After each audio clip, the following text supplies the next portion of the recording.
Queremos saludar a cada una de las personas que sintonizan este programa radial. Mi nombre es John Lopera y me acompaña una vez más el hermano Frank de la Mota, que juntos, con la ayuda de nuestro Padre Celestial, presentaremos un programa muy, pero muy interesante. Se lo decimos por anticipado, pero antes de entrar de lleno a la presentación de este mensaje, vamos a invitar la presencia de nuestro Padre Celestial a través de una palabra de oración. Nuestro Dios y nuestro Padre que moras en el cielo, santificado sea su nombre. En esta hora imploramos su presencia en esta programación, Señor, y una bendición muy especial por aquellos oyentes que están en sintonía con nosotros. Amén. Gracias, mi querido Dios. En el nombre de Jesús se lo pedimos. Amén. Amén. Queremos darle una bienvenida a cada uno de ustedes. Gracias por su fiel sintonía. Gracias por darnos otra vez el privilegio de poder entrar a sus hogares o donde quiera que nos estén escuchando a través de este programa. Queremos enviar un saludo a cada uno de ustedes y también a hermanos que nos están sintonizando en México, en Chiapas, en Guatemala, bien, en varios países de Centroamérica. Es un placer que nos acompañen a través de esta programación. El Señor les bendiga a cada uno de ustedes. Bien, hermano Frank, en esta hora, como siempre, nos gusta traer a través de este programa radial los minutos de salud. Así que es muy importante, espero de que las personas presten mucha atención al tema de salud que hemos traído hoy. Es una continuación de la serie que estamos desarrollando en temas anteriores acerca de salud y temperancia. Salud es el funcionamiento equilibrado de todos los elementos que constituyen el ser humano: cuerpo, mente y espíritu. Temperancia es el uso moderado de todo cuanto sea bueno y la abstención completa de todo cuanto sea perjudicial, sobre todo de bebidas alcohólicas, tabaco y drogas. Hoy vamos a hablar acerca de las bebidas alcohólicas. Factores para la buena salud número 5, las bebidas alcohólicas. ¿Qué se dice del vino y las bebidas fermentadas? Aunque el vino es suave al principio, ¿cómo será al final? Según Proverbios capítulo 23, los versículos 31 y 32, nos dice lo siguiente: no mires al vino cuando rojea, cuando resplandece su color en la copa. Se entra suavemente, mas al fin como serpiente morderá y como arpí dará dolor. ¿Cómo afecta el alcohol a la personalidad? Dice la Biblia también, la palabra de Dios abarca cada una de estas facetas importantísimas que tienen que ver con nuestra salud física. En el libro de Proverbios, allí mismo, pero el capítulo 23, los versículos 29 al 35, dice: ¿para quién será el ay? ¿Para quién el dolor? ¿Para quién las rencillas? ¿Para quién las quejas? ¿Para quién las heridas en balde? ¿Para quién lo amoratado de los ojos? Para los que se detienen mucho en el vino, dice, para los que van buscando la mistura. No mires al vino cuando rojea, cuando resplandece su color en la copa. Se entra suavemente, mas al fin, o al final, como serpiente morderá, y como áspid dará dolor. Tus ojos mirarán cosas extrañas, y tu corazón hablará perversidades. Serás como el que yace en medio del mar, o como el que está en la punta de un masterero, y dirás: me hirieron, mas no me dolió, me azotaron, mas no lo sentí. Cuando despertare, aún lo volveré a buscar. ¿Qué en cuanto al carácter? ¿Cómo es afectado el carácter por el alcohol? El libro de Oseas, capítulo 4, versículo 11, nos dice: fornicación, vino y mosto quitan el juicio. Interesante. En el libro de Habacuc, el capítulo 2 y el versículo 5 dice: y también el que es dado al vino es traicionero, hombre soberbio, que no permanecerá. Ensanchó como el Seol su alma, y es como la muerte, que no se saciará. Antes reunió para sí todas las gentes, y juntó para sí todos los pueblos. Eclesiastés capítulo 10, versículo 17. Bienaventurada tú, tierra, cuando tu rey es hijo de nobles, y tus príncipes comen a sus horas, para reponer sus fuerzas y para no beber.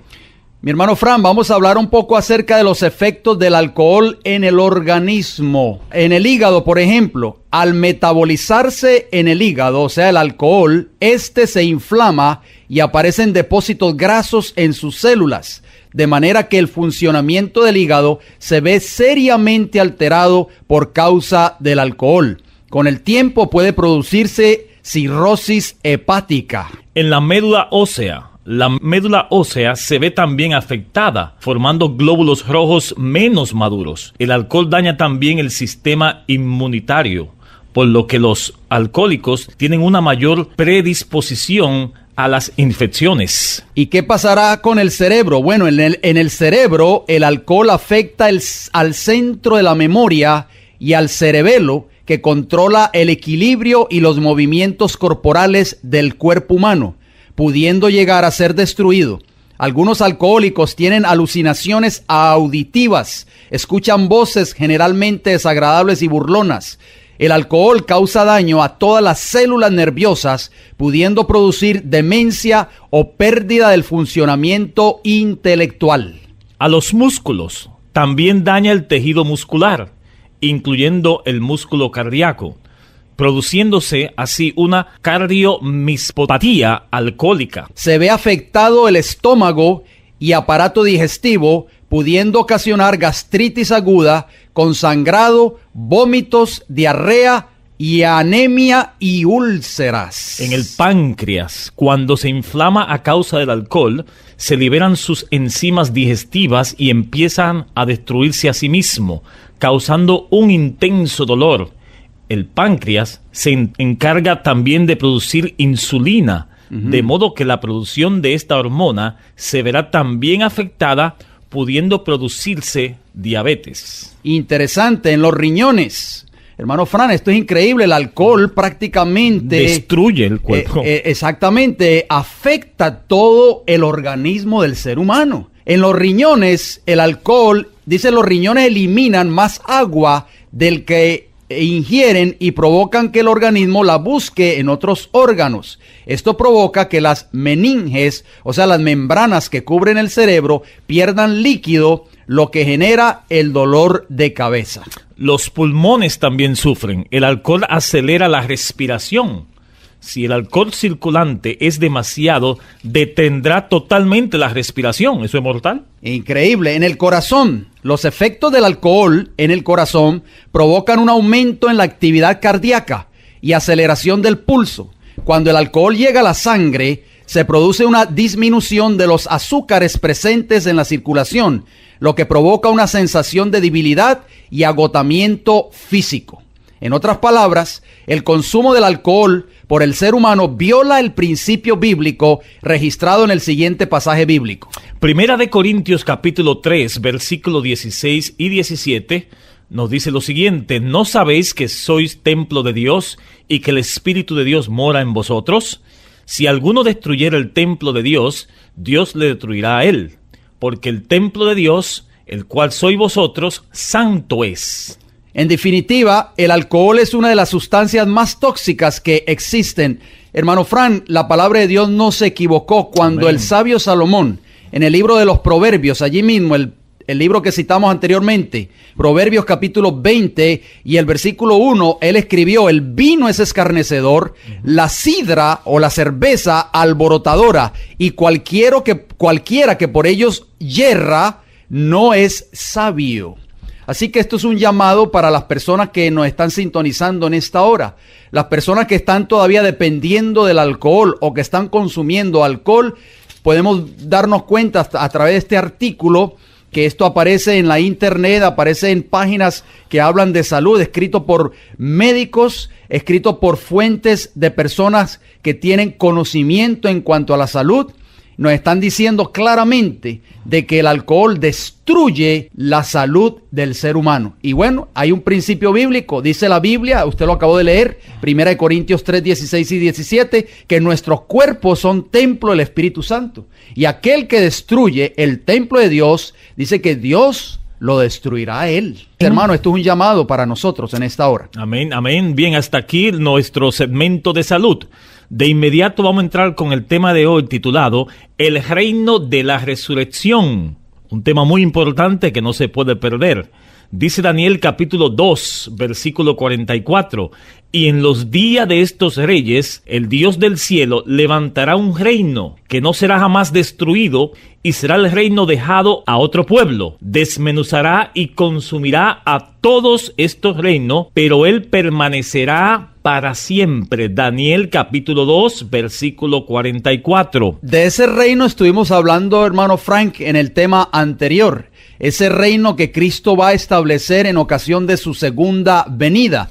Pero él, cuando él venga en ese reino, que ve el rey Nabucodonosor en su sueño y que Daniel se lo está diciendo prácticamente lo que ese reino representa, Cristo va a venir en gloria y majestad y también va a traer, como usted lo acabó de mencionar, el reino de la resurrección. Amén. La esperanza profética más maravillosa registrada en la Biblia se encuentra en Primera de Tesalonicenses, capítulo 4, versículos del 13 al 16. Espero, mis queridos hermanos, de que ustedes estén anotando cada uno de estos textos bíblicos. ¿Por qué? Porque aquí nosotros vamos a presentarles pruebas bíblicas conforme está escrito en la palabra del Señor. Amén. Nosotros no vamos a traerle dichos y mandamientos de los hombres. Cuando Cristo fue tentado, usted recordará, hermano Fran, por el Satanás en el desierto, en Mateo capítulo 4, comenzando en el versículo 1, Satanás lo tentó 3 veces y las 3 veces Cristo reprendió al enemigo y contestó: escrito está. Amén. Mis hermanos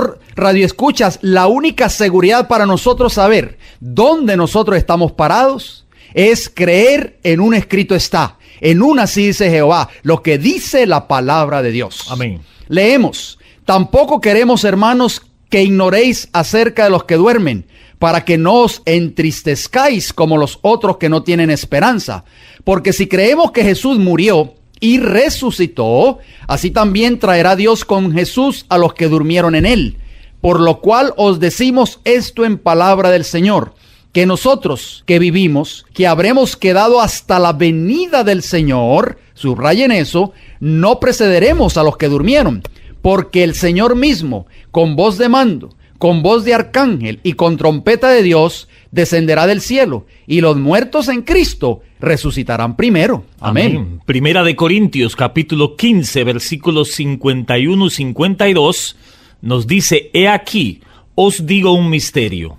No todos dormiremos, pero todos seremos transformados en un momento, en un abrir y cerrar de ojos, a la final trompeta, porque se tocará la trompeta y los muertos serán resucitados incorruptibles y nosotros seremos transformados. Hermosas promesas. Este es el reino de la resurrección que Cristo viene a traer para aquellos fieles que están en el polvo de la tierra, que están en sus sepulcros. La resurrección como parte del futuro reino. En el libro de Mateo, el capítulo 16, versículo 28, Jesús dijo estas palabras a sus discípulos: de cierto os digo que hay algunos de los que están aquí que no gustarán la muerte hasta que hayan visto al Hijo del Hombre viniendo en su reino. Acuérdense, mis queridos hermanos, que estamos hablando de ese reino, porque Daniel, usted lo leyó en el capítulo 2, versículo 44, en los días de estos reyes, el Dios del cielo levantará un reino. Amén. ¿Qué quiso decir Jesús, hermano Frank, y las personas que nos están escuchando en esta hora, cuando les dijo en el versículo 28 de Mateo 16 a sus discípulos que algunos de los que estaban allí no iban a gustar la muerte hasta que vieran al Hijo del Hombre viniendo en su reino? Posteriormente, Cristo subió a un monte y se transfiguró, y se le aparecieron a él Moisés y Elías. San Mateo capítulo 17, versículos del 1 al 3, 6 días después, Jesús tomó a Pedro, a Jacobo y a Juan su hermano, y lo llevó aparte a un monte alto, y se transfiguró delante de ellos, y resplandeció su rostro como el sol, y sus vestidos se hicieron blancos como la luz. Y he aquí, le aparecieron Moisés y Elías, hablando con él. Bien, vamos a hablar del primer personaje, Moisés. En el Deuteronomio capítulo 34, versículo del 4 al 7, nos dice: y le dijo Jehová, o sea Moisés: esta es la tierra de que juré a Abraham, a Isaac y a Jacob, diciendo: a tu descendencia la daré. Te he permitido verla con tus ojos, mas no pasarás allá. y murió, dice el versículo 5 de Deuteronomio 34, y murió allí Moisés, siervo de Jehová, en la tierra de Moab, conforme al dicho de Jehová, y lo enterró en el valle, en la tierra de Moab, enfrente de Bet-peor, y ninguno conoce el lugar de su sepultura hasta hoy. Era Moisés de edad de 120 años cuando murió. En el libro de Judas, un libro muy pequeño, capítulo 1 y versículo 9, nos dice: pero cuando el arcángel Miguel contendía con el diablo, disputando con él por el cuerpo de Moisés, no se atrevió a proferir juicio de maldición contra él, sino que dijo: el Señor te reprenda. Muy interesante, hermano Frank. ¿Qué cuadro estamos viendo aquí en estos textos que estamos leyendo? Estamos viendo en Deuteronomio que Moisés muere y es sepultado. Y en Judas estamos viendo que Cristo está resucitando a Moisés, porque ya vimos que se le apareció a Cristo en el monte de la transfiguración. Quiere decir que Moisés fue resucitado posteriormente y fue llevado al cielo. Pero vamos a hablar del segundo personaje, Elías. Elías, en Segunda de Reyes, capítulo 2, versículo 11 y 12, nos dice lo siguiente: y aconteció que yendo ellos y hablando, he aquí un carro de fuego con caballos de fuego apartó a los dos. Y Elías subió al cielo en un torbellino. Viéndolos Eliseo, clamaba: Padre mío, carro de Israel y su gente de a caballo, y nunca más se le vio. En otras palabras, hermano Fran, aquí está el reino en miniatura representado en estos textos que estamos leyendo, y eso fue exactamente lo que quiso decirle Jesús a sus discípulos en Mateo 16:28. Algunos de ustedes no gustarán la muerte hasta que hayan visto al Hijo del Hombre viniendo en su reino. ¿Por qué? Porque Moisés va a representar o representa a los muertos justos que van a morir, pero que van a resucitar en ocasión de la segunda venida de Cristo, así como Moisés murió y fue resucitado. Y Elías representa a aquellos justos que estén vivos en ocasión de la segunda venida de Cristo, que no van a ver la muerte. Eso es glorioso, hermano Frank, maravilloso. Noten lo que sigue diciendo Mateo 17:5, mientras él aún hablaba, o sea Cristo, una nube de luz los cubrió, y he aquí una voz desde la nube que decía: este es mi Hijo amado, en quien tengo complacencia, a él oíd. Hermano Fran, dos cosas muy importantes que tenemos que subrayar en ese versículo 5 de Mateo 17, una nube y una voz. ¿Qué nos dice Apocalipsis 1:7?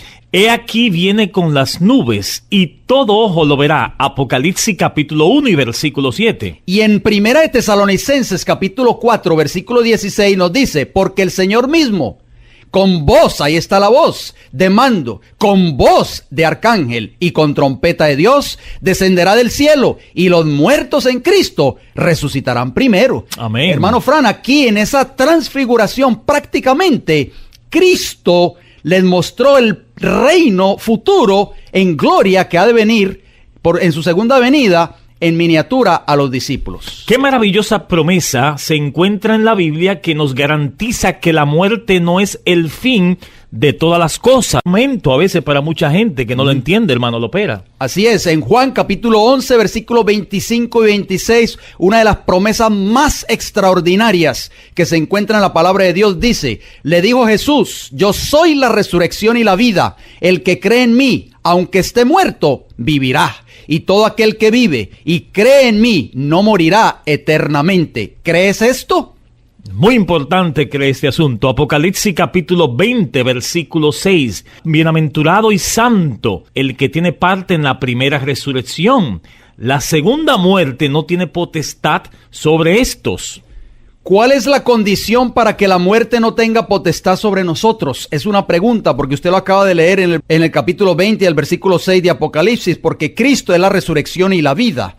Nos dice en Juan capítulo 5, versículo 24, de cierto os digo, el que oye mi palabra, o sea Jesús hablando, y cree al que me envió, tiene vida eterna, y no vendrá a condenación, mas ha pasado de muerte a vida. El mismo Jesús en Juan capítulo 8, versículo 51, hace otra promesa respecto a eso. De cierto os digo, que el que guarda mi palabra nunca verá la muerte. Hermosas palabras, hermano Fran. O sea que la condición para que la muerte no tenga potestad sobre nosotros en el tiempo del fin es que nosotros obedezcamos la palabra de Dios.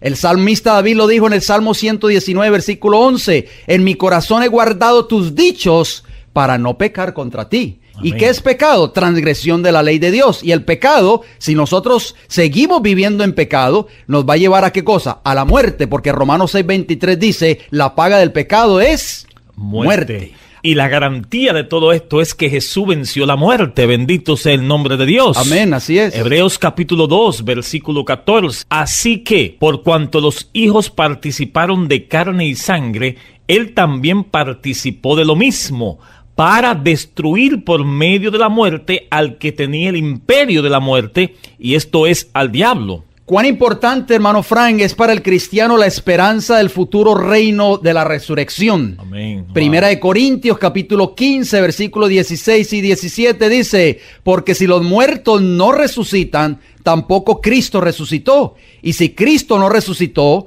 vuestra fe es vana, aún estáis en vuestros pecados. Si no hubiera resurrección, entonces, ¿qué sucedería con todos los que han muerto? Primera de Corintios capítulo 15, versículo 18 nos dice, entonces también los que durmieron en Cristo perecieron. El mayor don de Dios es Cristo, cuya vida es nuestra. Amén. Pues fue dada por nosotros. Él murió por nosotros y fue resucitado por nosotros, para que nosotros nos levantemos de la tumba para estar en la gloriosa compañía de los ángeles del cielo. Gloria a Dios. Para encontrarnos con nuestros amados y para reconocer su rostro. Porque la semejanza a Cristo no destruye la propia imagen de los redimidos, sino que transforma la gloriosa imagen del Salvador. ¿Cómo llegamos aquí? Ustedes se preguntarán. La palabra de Dios nos responde esa pregunta. Presten mucha atención, mis queridos hermanos, porque esto es clave. Si usted a partir de hoy entiende este mensaje que nosotros estamos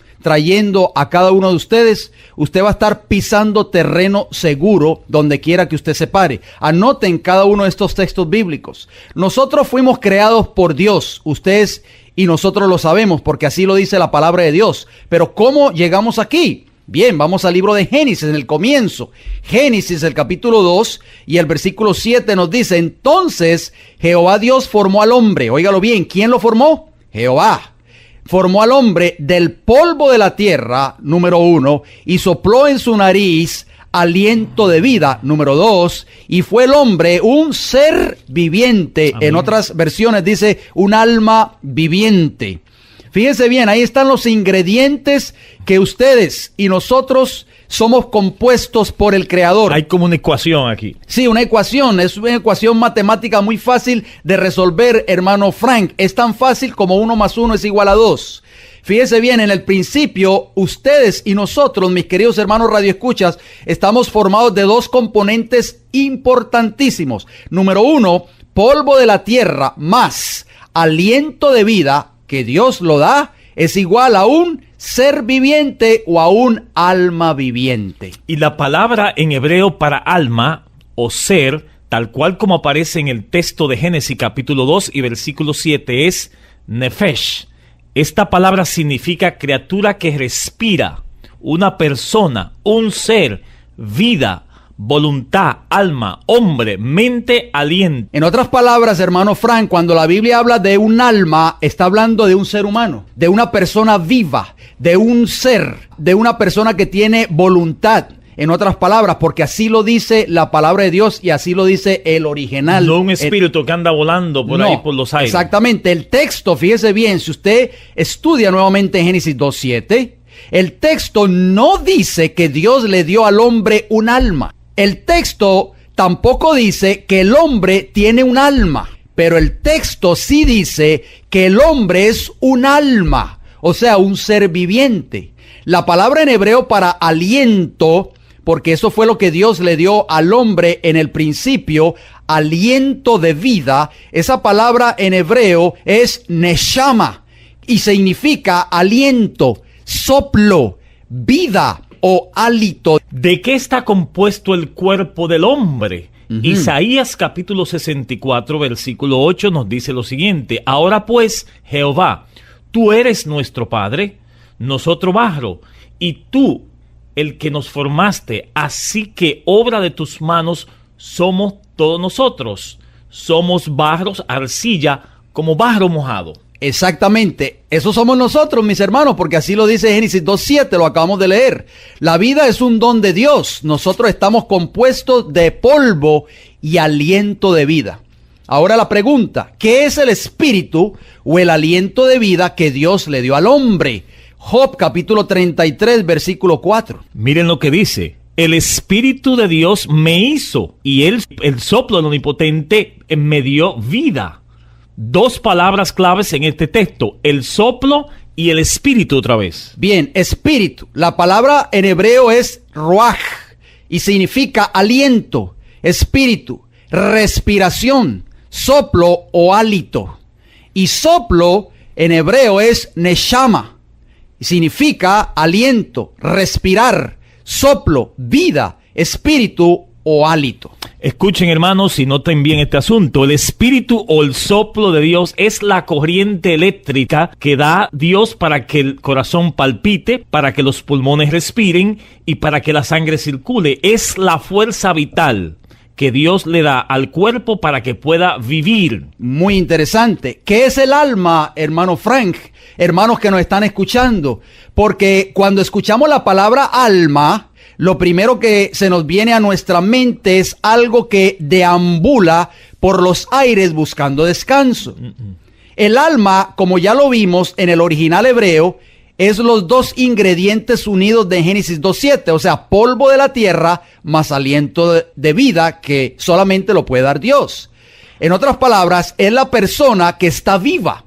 Es el ser humano que habla, respira, camina, que piensa, que siente, porque tiene el aliento de vida que solo puede dar Dios. Dejemos que la Biblia, y solo la Biblia, sea la que aclare todas las interrogantes y así estar firmes en una así dice Jehová. Hermano Fran, vamos ahora a la luz de la Biblia. ¿Qué enseña la Biblia de qué es el alma? Bueno, Génesis capítulo 32 y versículo 30 nos dice lo siguiente: y llamó Jacob el nombre de aquel lugar Peniel, porque dijo, vi a Dios cara a cara y fue librada mi alma. Ahí está. Mi persona, o sea, mi ser. Yo mismo, en otras palabras, dijo Jacob.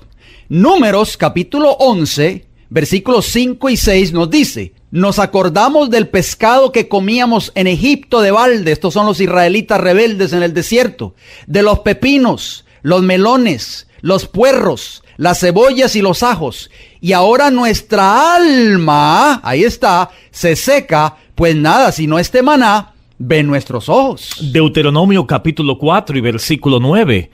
Por lo tanto, guárdate y guardará tu alma con diligencia, para que no te olvides de las cosas que tus ojos han visto. No se aparten de tu corazón todos los días de tu vida. Ante bien, la enseñarás a tus hijos y a los hijos de tus hijos. Bien, dice ahí, guarda tu alma, dice ahí, o sea, guarda tu vida. Deuteronomio capítulo 11, versículo 18, nos dice: por tanto, pondréis estas mis palabras en vuestro corazón y en vuestra alma, y las ataréis como señal en vuestra mano, y serán por frontales entre vuestros ojos. El mismo libro de Deuteronomio capítulo 30, versículo 2, y te convertiréis a Jehová tu Dios, y obedeceréis a su voz conforme a todo lo que yo te mando hoy, tú y tus hijos, con todo tu corazón y con toda tu alma. En el libro de los Salmos, el Salmo 19 y el versículo 7 nos dice: la ley de Jehová es perfecta, que convierte el alma. El testimonio de Jehová es fiel, que hace sabio al sencillo. Un salmo muy conocido por nosotros, Salmo 23, versículo 1 al 3. Jehová es mi pastor, nada me faltará. En lugares de dedicados pastos me hará descansar. Junto a aguas de reposo me pastorará. Confortará mi alma. Me guiará por senda de justicia por amor a su nombre. La Biblia es clara, hermano Frank, no podemos equivocarnos. Jesús contestó, escrito está, y nosotros estamos dando las evidencias a través de una así dice Jehová, a través de un escrito está. Estamos abarcando o estamos analizando lo que significa la palabra alma en la Biblia. Isaías 55, versículo 3 dice: inclinad vuestro oído y venid a mí, oíd. Hermano, ¿los muertos pueden oír, hermano Frank? No. Cuando usted le habla a un muerto, ¿el muerto lo escucha? Claro que no.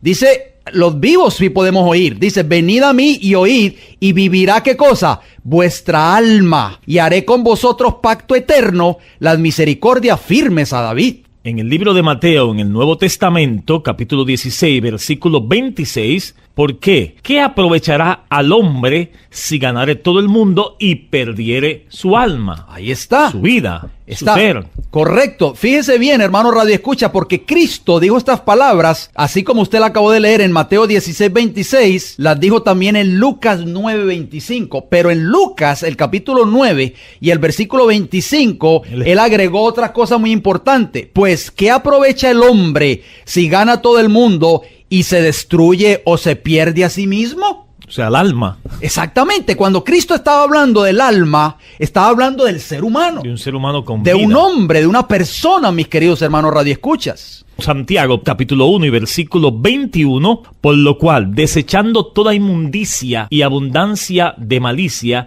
recibid con mansedumbre la palabra implantada, la cual puede salvar vuestras almas. Ahí está. La palabra alma y espíritu se usan 1658 veces en el Antiguo y Nuevo Testamento, y ni una sola vez se relaciona la palabra alma o espíritu con un ser inmortal.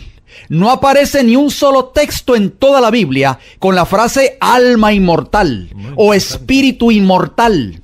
Ni tampoco se encuentra en la Biblia que el espíritu está consciente cuando sale del cuerpo al morir el hombre. O sea, esa corriente eléctrica, ese hálito que el único que lo puede dar es Dios. Entonces, según la Biblia, de acuerdo a lo que usted ha leído ahí, ¿quién es el único inmortal? Vamos a buscar en Primera de Timoteo, capítulo 1 y versículo 17, nos dice lo siguiente: por lo tanto, al Rey de los siglos, inmortal, invisible, al único y sabio Dios, sea honor y gloria por los siglos de los siglos. Amén. Allí mismo en 1 de Timoteo capítulo 6 y el versículo 15 y 16 nos dice, la cual a su tiempo mostrará el bienaventurado y solo soberano, Rey de reyes y Señor de señores, el único que tiene inmortalidad. Hermano Fran, la Biblia es clara. Dice claramente la Biblia, no lo decimos nosotros, que el único que tiene inmortalidad es Dios, Amén, que habita en luz inaccesible, a quien ninguno de los hombres ha visto ni puede ver, al cual sea la honra y el imperio sempiterno. Amén. ¿Cómo se prolongaría la vida del hombre cuando éste fue creado, en otras palabras? Bueno, Génesis capítulo 2 y versículo 9 nos dice, y Jehová hizo nacer de la tierra todo árbol delicioso a la vista y bueno para comer, también el árbol de la vida en medio del huerto, y el árbol de la ciencia del bien y del mal. O sea que Dios colocó el árbol de la vida para que Adán y Eva comieran de él. O sea, la fuente de vida no estaba en ellos. Amén. Dependían de ese árbol. Génesis capítulo 3, versículos 22 al 24 nos dice, y dijo Jehová Dios, he aquí el hombre es como uno de nosotros, sabiendo el bien y el mal. Ahora pues, que no alargue su mano y tome también del árbol de la vida, y coma, y viva para siempre. Y lo sacó Jehová del huerto del Edén, o sea, el árbol de la vida, para que labrase la tierra de que fue tomado. Echó pues fuera al hombre, y puso al oriente del huerto de Edén querubines, y una espada encendida, que se revolvía por todos lados, para guardar el camino del árbol de la vida. Si el hombre era inmortal, hermano Fran, ¿qué valor tenía que Dios le quitase entonces el árbol de la vida? Muy buena pregunta. Dice Salmos capítulo 90, versículo 10, los días de nuestra edad son 70 años, y si en los más robustos son 80 años, con todo su fuerza es molestia y trabajo, porque pronto pasan y volamos. O sea que los años del hombre se van acortando porque su batería como que se va descargando poco a poco. Exacto. Sin la fuente de la vida que era el árbol de la vida, ¿no? Así es. ¿Qué sucede con el hombre o el cuerpo humano cuando muere? Es una buena pregunta, preste mucha atención. Con el sudor de tu rostro comerás el pan, le dijo Dios a Adán cuando estos pecaron, Adán y Eva. Comerás el pan hasta que vuelvas a la tierra, porque de ella fuiste tomado, pues polvo eres y al polvo volverás. O sea que el cuerpo regresa al polvo, en otras palabras. ¿Y qué sucede con el espíritu cuando el hombre muere? Eclesiastés capítulo 12, versículo 7 nos dice lo siguiente, y el polvo vuelve a la tierra como era, y el espíritu vuelve a Dios que lo dio. Eclesiastés 12:7, usted lo ha dicho, en Salmo 146. Estamos como restando ahora. Exactamente, Salmo 146 y el versículo 4 dice, pues sale su aliento, o sea, su espíritu, y vuelve a la tierra, en ese mismo día perecen sus pensamientos. Mis hermanos Radio Escucha, el espíritu o el aliento, el soplo de vida, no es otra cosa que lo que Dios le dio al hombre en ocasión de la creación. Es esa corriente eléctrica que, como usted lo mencionó, permite que el hombre viva, que el hombre respire, que el hombre camine, que el hombre hable. Sin ese espíritu, sin ese hálito, sin ese aliento de vida, nosotros no podríamos vivir. Y tenemos el ejemplo de Cristo Jesús en Lucas capítulo 23, versículo 46. Entonces Jesús, clamando a gran voz, dijo, Padre, en tus manos encomiendo mi espíritu. Y habiendo dicho esto, escuchen, expiró. O sea que al morir Jesús, se le salió el aliento de vida. Así es, en la muerte se separan, número 1, el cuerpo, polvo o barro. Y número 2, el aliento de vida. O sea que el alma, el ser humano, simplemente ya no existe. Bien, vamos a leer otro texto en San Juan 19:30. Cuando Jesús hubo tomado el vinagre, dijo, consumado es. Y habiendo inclinado la cabeza, entregó el espíritu. Ahí está el aliento de vida. O sea, dejó de respirar, o sea que expiró. Usted dijo una palabra muy importante en Lucas 23:46, la leyó.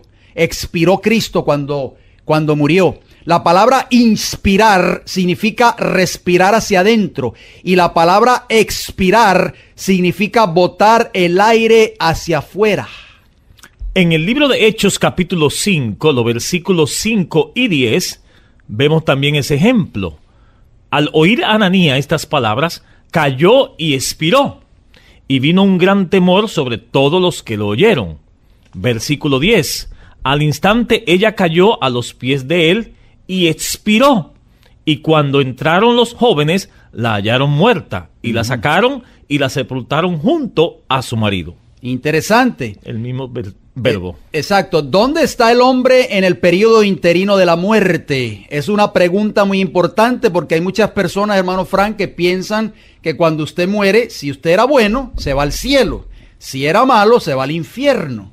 O si no era tan bueno o tan malo, pues se va a otro lugar denominado el purgatorio. Pero ¿qué enseña la Biblia, mis queridos hermanos Radio Escucha? Porque este es el propósito de este programa, dejarnos llevar por un escrito está. Amén. Como contestó Jesús al diablo en ocasión de su tentación en el desierto. Volvemos y hacemos la pregunta para que meditemos en ella. ¿Dónde está el hombre o el ser humano en el periodo interino de la muerte? San Juan capítulo 5, versículo 28 y 29 nos dice, no os maravilléis de esto. Estas son palabras de Jesús, porque vendrá hora cuando todos, ¿cuántos hermanos Fran? Todos los que están en los sepulcros oirán su voz. Y los que hicieron lo bueno saldrán a resurrección de vida, mas los que hicieron lo malo a resurrección de condenación. En otras palabras, los muertos, todos los muertos, buenos o malos, no están en el cielo ni en el infierno, están en los sepulcros. Y la Biblia también compara la muerte con un sueño. En el libro de Lucas capítulo 8, los versículos 49 y 53 nos dice lo siguiente. Estaba hablando aún cuando vino uno de la casa del principal de la sinagoga a decirle, tu hija ha muerto, no molestéis más al maestro. Oyéndolo Jesús, respondió, no temáis, cree solamente y será salva. Entrando en la casa, no dejó entrar a nadie consigo, sino a Pedro, a Jacobo y a Juan, y al padre y a la madre de la niña. Y lloraban todos y hacían lamentaciones por ella. Pero él dijo, no lloréis, no está muerta, sino que duerme. Y se burlaron de él, sabiendo que estaba muerta. ¿Por qué Jesús dijo esas palabras? Él sabía que estaba muerta. Él la resucitó. Si usted sigue leyendo la historia en Lucas 8:49 en adelante. Simplemente que Cristo estaba comparando la muerte como un sueño. Él mismo lo dijo en San Juan capítulo 11, versículo 11 y versículo 13. Dijo lo siguiente. Dicho esto, les dijo después, nuestro amigo Lázaro duerme, mas voy para despertarle. Pero Jesús decía esto de la muerte de Lázaro, y ellos pensaron que hablaba del reposar del sueño. Usted recordará, hermano Frank, que nosotros hicimos una suma al principio. Sí. Polvo de la tierra más aliento de vida igual a un alma viviente o a un ser viviente. Pero en el momento de la muerte ocurren dos cosas. Se separan los dos ingredientes que originalmente fueron dados al hombre en el día de su creación. Polvo de la tierra menos, ahora es menos aliento de vida igual a ya no es un alma o un ser viviente. En otras palabras, deja de ser. Mis queridos hermanos radioescuchas, cuando el ser humano muere, ocurre una separación. El aliento de vida abandona el cuerpo y la combinación de los dos ingredientes necesarios dados por Dios al principio cuando creó al hombre se separan. Ya una vez separados, estos dos elementos simplemente el ser humano deja de existir. Ya dijimos que la palabra nefesh ha sido traducida 428 veces como alma en el Antiguo Testamento. También ha sido traducida como sigue: vida 119 veces, persona 29 veces y criatura 19 veces. La Biblia no enseña que el alma es una entidad consciente que sobrevive el cuerpo después de la muerte o que atribuya inmortalidad a ella. Nefesh no es parte de la persona, más bien es la persona en sí misma. En Eclesiastés 12:7 leemos: y el polvo vuelva a la tierra como era, y el espíritu vuelva a Dios que lo dio. Muchos hoy tratan de usar este texto para probar que el alma o espíritu es inmortal y que regresa a Dios al experimentarse la muerte. No obstante, según el concepto hebreo expresado en las Escrituras, el espíritu no es otra cosa que el aliento de vida que mantiene vivo al ser humano y que es un préstamo de parte de Dios que al término de la vida de cada persona regresa de vuelta al gran autor de la vida. Cuando el espíritu, es decir, el aliento de vida, regresa a Dios, entonces el cuerpo, formado originalmente del polvo de la tierra, del barro, como ya lo leímos, cesa sus funciones normales y comienza su proceso de retorno al polvo de la tierra, su lugar de origen. La persona ya carente de aliento de vida deja de existir como ser viviente, consciente y pensante, y pasa a descansar al sepulcro hasta que sea llamado por la voz de Cristo en ocasión de la resurrección, hermano Frank. El libro de Apocalipsis capítulo 14, versículo 13 nos dice lo siguiente: y oí una voz desde el cielo que decía: escribe, bienaventurados de aquí en adelante los muertos que duermen en el Señor. Sí, dice el Espíritu, descansarán de sus trabajos, porque sus obras con ellos siguen. Los muertos descansan de sus obras. La persona está inconsciente. ¿Cuál es entonces la enseñanza bíblica en cuanto al estado de una persona cuando muere? El libro de Job, capítulo 14, versículo 12 nos dice: así el hombre yace y no vuelve a levantarse hasta que no haya cielo, no despertarán ni se levantarán de su sueño. Eclesiastés capítulo 9 versículos 5, 6 y 10 nos dice lo siguiente: porque los que viven saben que han de morir, pero los muertos nada saben, ni tienen más paga, porque su memoria es puesta en olvido. También su amor y su odio y su envidia fenecieron ya, y nunca más tendrán parte en todo lo que se hace debajo del sol. Todo lo que te viniere en su mano para hacer, hazlo según tus fuerzas. Porque en el Seol, a donde vas, no hay obra, ni trabajo, ni ciencia, ni sabiduría. Exacto, la Biblia es clara, los muertos nada saben. La teoría de la inmortalidad del alma fue una de aquellas falsas doctrinas que Roma recibió del paganismo para incorporarla en el cristianismo. Martín Lutero la clasificó entre las fábulas monstruosas que forman parte del estercolero romano de las decretales, comentando las palabras de Salomón en el Eclesiastés de que los muertos no saben nada. El reformador dijo: pues los muertos descansan sin contar ni los días ni los años, pero cuando se despierten les parecerá como si apenas hubiesen dormido un momento. Interesante, hermano Frank. El libro de Salmos capítulo 6 versículo 5 también dice: porque en la muerte no hay memoria de ti, en el Seol, ¿quién te alabará? El Salmo 104 versículo 29 nos dice: escondes tu rostro,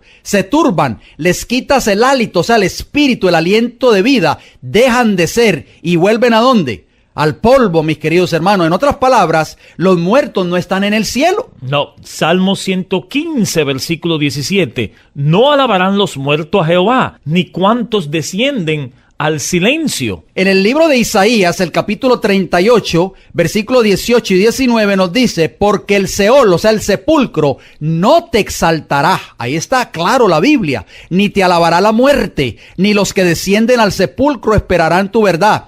El que vive, éste te dará alabanza. Como yo hoy, el Padre hará notoria tu verdad a los hijos. El libro de los Hechos, capítulo 2, versículos 29 y 34 nos dice lo siguiente: varones hermanos, se os puede decir libremente del patriarca David que murió y fue sepultado, y su sepulcro está con vosotros hasta el día de hoy, porque David no subió a los cielos. Escuchen bien, David no subió a los cielos, pero él mismo dice, dijo el Señor a mi Señor, siéntate a mi diestra. La palabra de Dios es clara. El rey David, como fue un hombre obediente y fiel a los mandamientos de Dios, merecía ya estar en el cielo. ¿Estamos de acuerdo, hermano Frank? En el momento de morir, ¿no? Exactamente, pero la palabra de Dios no se puede contradecir, mis hermanos. La Biblia dice claramente que los muertos no están en el cielo. La Biblia es clara, pero hacemos una pregunta. ¿Puede un alma morir? Ezequiel capítulo 18, versículo 4 y versículo 20 nos dice, he aquí que todas las almas son mías.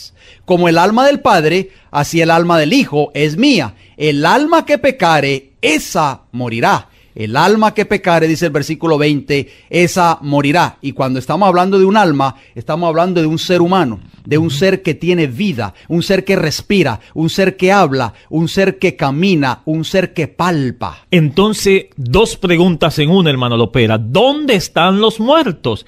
¿Están en el cielo? Primera de Corintios, capítulo 15, versículos 51 y 52, nos dice lo siguiente. He aquí yo digo un misterio. No todos dormiremos, pero todos seremos transformados. En un momento, un abrir y cerrar de ojo, y a la final trompeta, porque se tocará la trompeta, y los muertos serán resucitados, incorruptibles, y todos nosotros seremos transformados. La palabra de Dios, hermano Fran, no se puede contradecir. El apóstol Pablo en el Nuevo Testamento no puede contradecir lo que ya había escrito Job, Isaías o el rey David en el Antiguo Testamento. ¿Por qué? Porque estos hombres del Antiguo Testamento escribieron de que los muertos no están en el cielo alabando a Dios. Y Pablo dice claramente que a la final trompeta, cuando se toque esa trompeta, los muertos serán resucitados. O sea que Pablo está probando bíblicamente y nos está enseñando y nos está diciendo que los muertos están ¿dónde, hermano Fran? En los sepulcros. Según la creencia popular, los redimidos en el cielo están al cabo de todo lo que pasa en la tierra. Está la creencia popular y especialmente de lo que les pasa a los amigos que dejaron atrás.